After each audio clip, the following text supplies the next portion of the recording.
Falar um pouquinho sobre o pensamento político de alguns filósofos, sobre o que é um estado de natureza e o que é o contrato social. Rapidamente falando, o estado de natureza seria um estado onde não existe leis.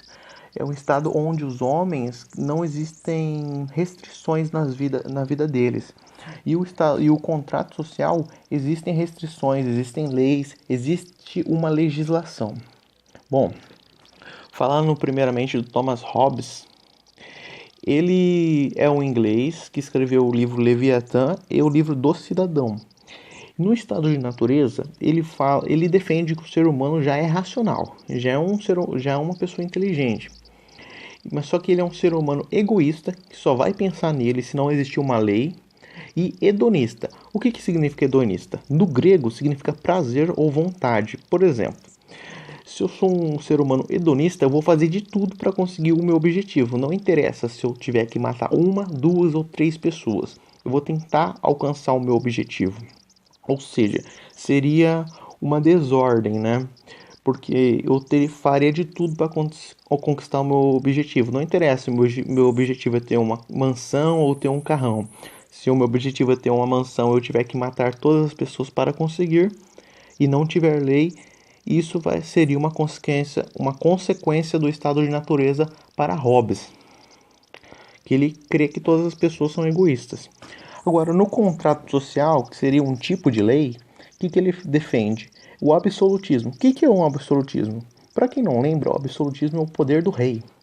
Então ele fala sendo que quando o rei tiver um poder, ele vai conseguir controlar todos esses problemas de ninguém obedecer ninguém. Então, com o poder do rei, esses problemas do ser humano ser mais egoísta e hedonista acabariam, na opinião de Hobbes. Isso foi usado como argumento de muitos reis na época para poder justificar o poder absolutista. Bom, agora eu vou falar um pouco de Locke, que também é um cara que nasceu na Inglaterra e ele era empirista. O que é empirista? É uma pessoa que defende apenas a experiência. Por exemplo, eu tenho uma ideia de construir um balão. Ou seja, a minha ideia é, vou pegar uma quantidade de uma substância, vou jogar oxigênio dentro, esse balão vai construir.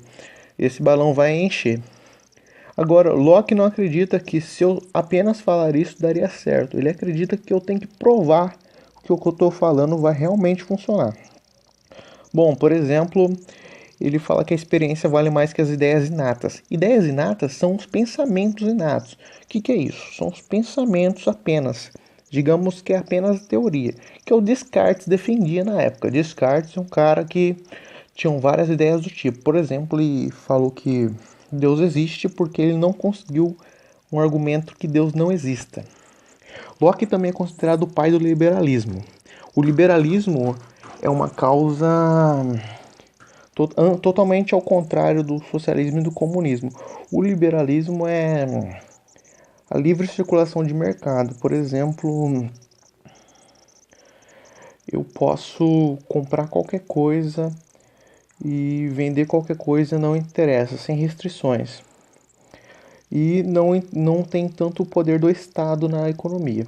Bom, no estado de natureza, Locke fala que a liberdade total não funciona, porque seria uma desordem territorialista que um queria roubar a propriedade do outro. Por exemplo, eu chego no local e a outra pessoa vai querer roubar a minha propriedade.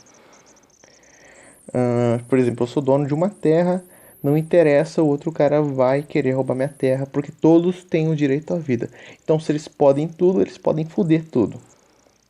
Bom, no contrato social, o Locke ele fala que se você colocar uma lei de propriedade privada que tenha registrado que essa casa é sua, que ninguém possa roubá-la, esse problema acabaria muito fácil. Então diminuiria todo esse desgosto que aconteceria no estado de natureza.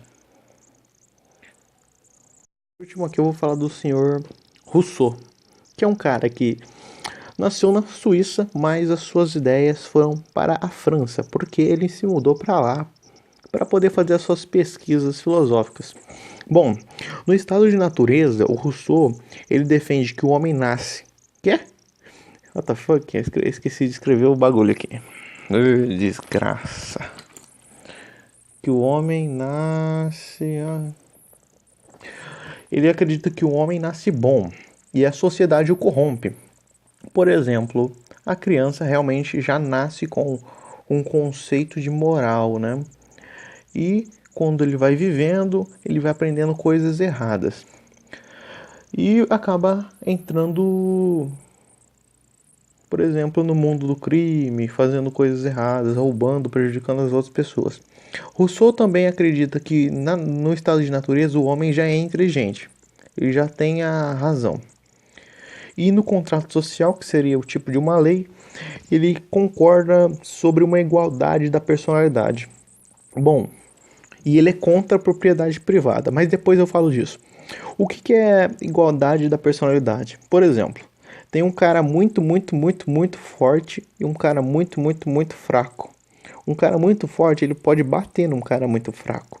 Agora, se esse cara muito fraco tiver uma ideia e inteligência suficiente para construir uma arma que possa bater nesse cara forte, eles vão se equivaler, ou seja, eles vão se equilibrar. Um é muito forte, mas o outro pode ser muito inteligente e o cara muito forte pode ser burro. Então acaba se equilibrando. Essa é uma das ideias que o Rousseau defende no contrato social, na sociedade mais, digamos assim, civilizada. Agora ele é contra a propriedade privada, né? O que é ser contra a propriedade privada? Contra a propriedade privada, você é a favor que o governo seja dono de sua propriedade. Ou seja, você não tem uma casa, você não tem absolutamente nada. É o comunismo, né? O comunismo, o socialismo acaba pregando isso. Que eles tiram o poder seu, o poder capital, e acaba deixando total para o governo. Que você vire um escravo do governo. Ou seja, isso foi uma ideia iluminista que surgiu na França. É por isso que a França até hoje existem algumas ideias radicais contra o capitalismo, entendeu? Espero que o senhor tenha gostado.